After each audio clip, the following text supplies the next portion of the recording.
Welcome today in front of me CUBOT King Kong Mini 2, and I'll show you how to turn off Google Assistant on this device.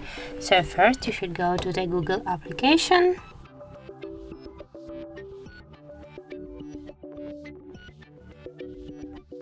And there in the settings, just go to the Google Assistant. Now just scroll down to the general options and tap here, and as can you see right now, we got the Google Assistant switcher is activated. Just to turn off this function, tap on the switcher and confirm that. So that's it. If you find this video helpful, leave like, comment and subscribe our channel.